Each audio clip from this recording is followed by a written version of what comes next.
Assalamualaikum warahmatullahi wabarakatuh. Perkenalkan, nama saya Andi Firmansyah dari kelas 2021C.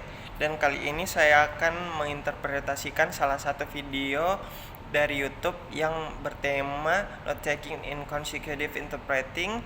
Dalam video tersebut, pembicara atau speaker mengatakan pengantar mencatat dalam interpretasi berurutan, dan berapa banyak dari Anda yang sangat menantikan untuk belajar tentang mencatat dalam interpretasi berurutan. Jika Anda seperti kebanyakan orang, Anda mungkin berpikir bahwa mencatat adalah ilmu hitam yang memungkinkan penerjemah menghafal besar bongkahan informasi seringkali 10 menit setiap kali. Benar bahwa mencatat adalah salah satu profesi juru bahasa yang paling dijaga rahasia. Nyatanya, tidak ada guru saya yang mau berbagi catatan mereka dengan saya atau teman sekelas saya. Kami menjalani pelatihan kami sebagai juru bahasa sekitar 1 dekade yang lalu, meskipun kami benar-benar bergumul dengannya. Argumen mereka adalah bahwa kami tahu bahwa kami sangat individual, sehingga tidak ada gunanya meniru orang lain. Tetapi hari ini saya ingin Anda menghilangkan mitos mencatat bukanlah ilmu hitam, dan itu tidak boleh dirahasiakan. Saya ingin berbagi dengan Anda beberapa ide yang telah saya kembangkan selama ratusan tugas interpretasi berturut-turut, tetapi juga baru-baru ini dari teman penelitian empiris terbaru. Jika Anda menonton ini, Anda mungkin tahu apa yang diperlukan untuk menjadi juru bahasa berurutan yang sukses. Hal-hal seperti memahami dan menganalisis teks yang kami ungkapkan adalah ide pembicara dalam bahasa yang berbeda. Benar, Anda telah menguasai keterampilan menerapkannya pada catatan. Mengambil beberapa tahun yang lalu, ada Keir Erickson dan rekan-rekannya dari Florida State University melakukan beberapa eksperimen penting tentang belajar. Mereka menemukan bahwa salah satu terbaik untuk membantu siswa menguasai sesuatu adalah dengan memberikan mode ahli. Ahli dapat mengajar kita banyak hal, terutama jika melihat keberhasilan dan kegagalan mereka. Hanya sebagai contoh, saya melihat profesor salah satu rutin mantan juru bahasa Cina untuk Perserikatan Bangsa-Bangsa memberikan demo yang luar biasa ini dalam interpretasi simultan. Itu benar-benar peristiwa yang mengubah hidup saya. Pada saat itu saya menyadari bahwa menjadi juru bahasa konferensi adalah panggilan sejati saya. Itu adalah sesuatu yang akan membuat saya terstimulasi secara profesional sepanjang hidup saya. Jadi hari ini, selain berbagi dengan Anda beberapa prinsip dasar pencatatan,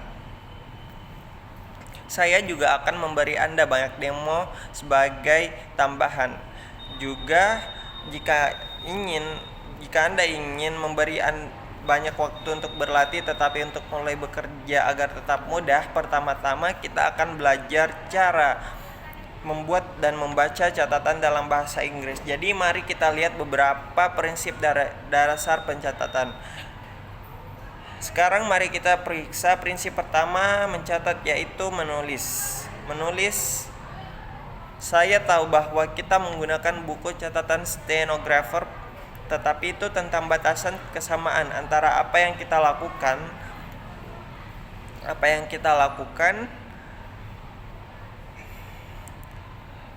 dan apa yang dilakukan oleh penulis. Kita tidak menyalin pidato kata demi kata dan menjadi tulisan. Untuk seseorang tidak akan pernah bisa menjadi reporter penyair karena tulisan tangan Cina saya terlalu lambat.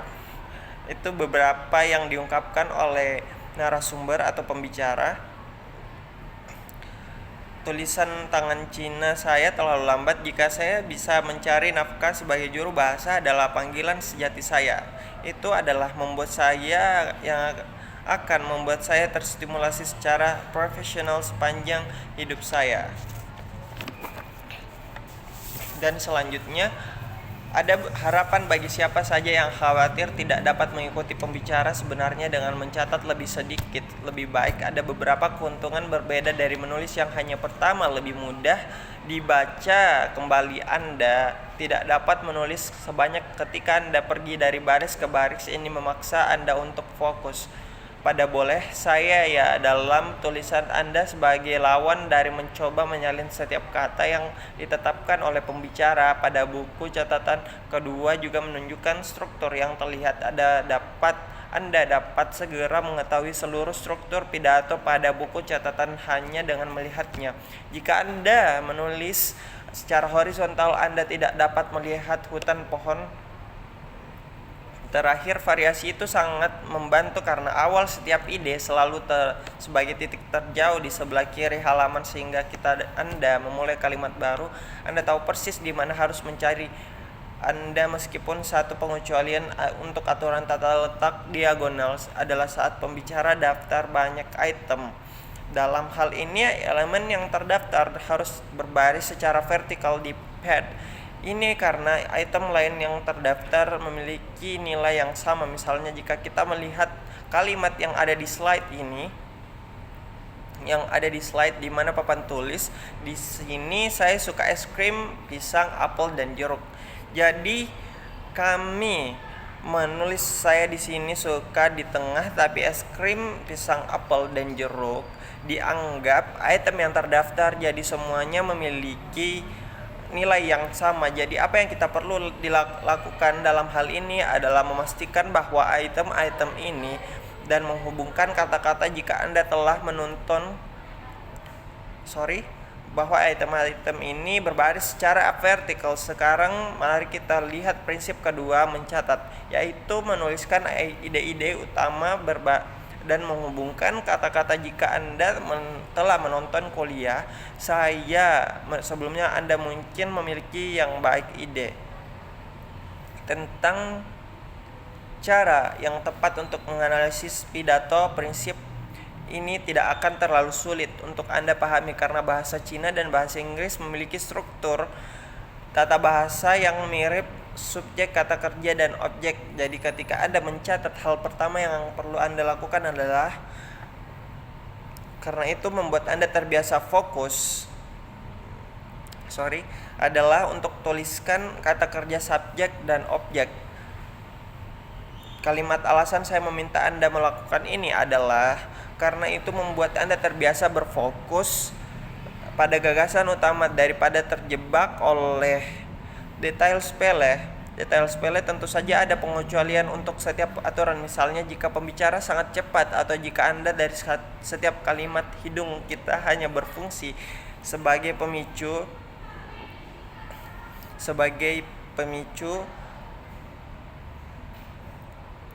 untuk meningkatkan kita tentang apa yang baru saja diucapkan oleh pembicara, dikatakan sebagai kebalikan dari laporan pukulan demi pemukulan dari setiap kata yang ditetapkan oleh pembicara. Jadi sekarang Anda mungkin juga memperhatikan bahwa di antara setiap ide saya juga memiliki garis horizontal di tempat ini membantu saya untuk memisahkan satu pemikiran lengkap dari selanjutnya. Itu hanya preferensi pribadi. Beberapa penerjemah melakukannya, beberapa tidak. Jadi mengapa Anda tidak bermain-main dengannya dan melihat apa yang terbaik untuk Anda? Menuliskan hanya ide utama saja tidak cukup. Anda juga harus bisa ingat kata penghubung antara kalimat. Izinkan saya memberi Anda beberapa contoh kata penghubung hal-hal seperti akibatnya, karena meskipun begitu kata penghubung ini sangat penting karena berfungsi sebagai penunjuk arah untuk pembicara untuk menunjukkan hubungan antara kalimat. Mari kita lihat adalah ide yang sepenuhnya paralel. Antara kalimat, mari kita lihat contoh. Ekonomi Amerika Serikat sedang berjuang. Federal Reserve telah membiarkan suku bunga tidak berubah. Ini adalah ide yang sepenuhnya paralel. Kita tidak tahu hubungan di antara mereka, tetapi bagaimana jika kita menambahkan tetapi ke kalimat? Jadi sekarang contohnya membaca ekonomi Amerika Serikat sedang berjuang tetapi Federal Reserve telah membiarkan suku bunga tidak berubah. Sekarang pembicara mencoba untuk berkomunikasi meskipun ekonomi sedang berjuang. Lemak duduk di tangannya. Bagaimana jika katakanlah kita menggunakan konsekuensi li? Sekarang kalimat yang dibaca sebagai berikut: ekonomi Amerika Serikat sedang berjuang, akibatnya Federal Reserve membiarkan suku bunga tidak berubah. Sekarang kali ini pembicara mencoba untuk berkomunikasi. karena ekonomi Amerika Serikat sedang dalam bentuk yang sangat buruk. Fed telah memutuskan untuk tidak menaikkan suku bunga lagi. Baiklah, ini cukup banyak untuk teori pencatatan dalam penafsiran berurutan. Sebelum menyelesaikan, saya hanya ingin Anda berbagi dengan Anda satu item terakhir bahwa simbol dan singkatan ini kami sebagai penerjemah penerjemah gunakan simbol dan singkatan karena itu menghemat banyak waktu kita memadatkan beberapa kata menjadi sederhana, mencegah kita jatuh ke dalam perangkap keterjemahan kata demi kata karena kita tidak punya banyak waktu. Sekarang saya hanya ingin akan memasukkannya slide ini beberapa simbol umum yang digunakan oleh juru bahasa. Anda telah membahasnya di akhir video ini dan tentu saja lain kali kita akan berbicara lebih banyak tentang mereka secara mendalam. Sebelum menyelesaikannya, saya hanya ingin Anda memperhatikan apa kita telah belajar hari ini dalam video ini. Jadi saya telah mengundang teman banyak saya untuk berpartisipasi untuk membantu kami dalam latihan ini.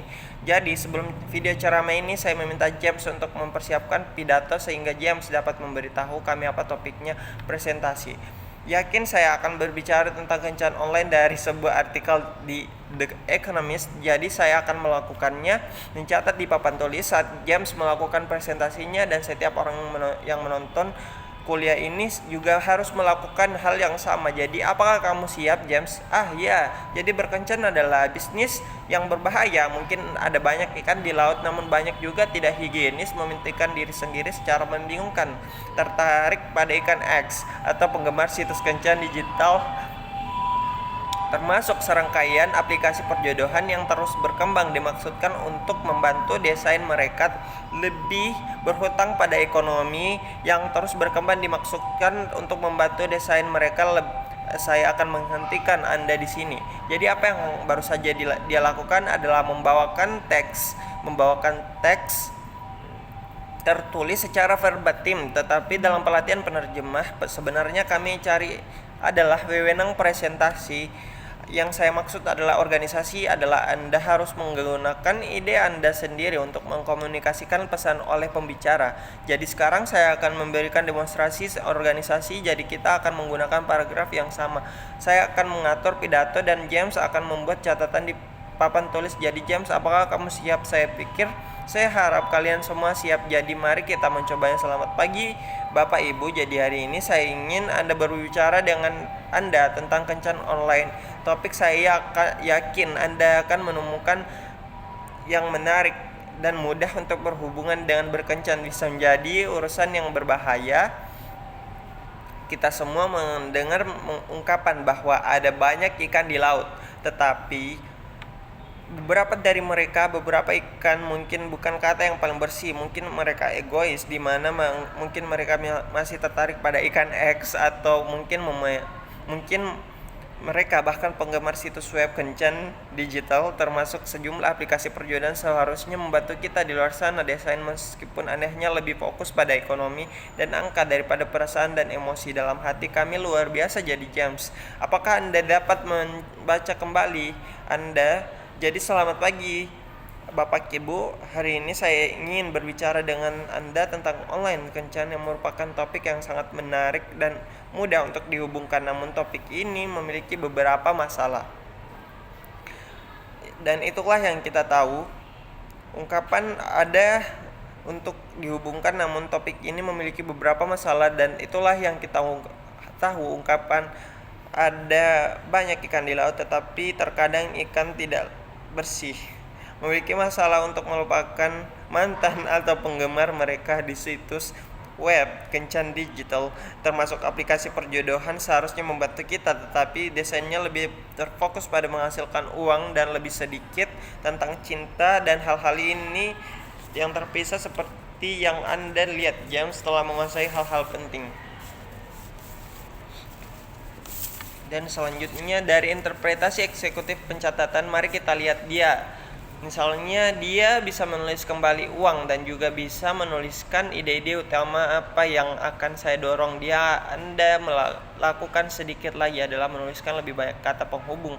Tentu saja dia bisa mengingat semuanya dari ingatannya, tetapi ketika Anda berurusan dengan potongan informasi yang lebih besar, lebih sering daripada tidak, jika Anda tidak menuliskan kata-kata penghubung itu sebagai rambu-rambu, kita akan melupakannya. Misalnya di sini pembicara mengatakan ada banyak ikan di lautan, tetapi jika saya adalah James, saya akan menulis tetapi di sini di bagian terjauh dari buku catatan saya dan mengatakan bahwa tetapi beberapa ikan tidak bersih. Beberapa dari mereka mungkin egois jika memiliki jenis kewajiban lain. Sekarang saya akan memberi Anda sebuah demo pencatatan. Saya akan meminta James untuk bersama saya. Siap?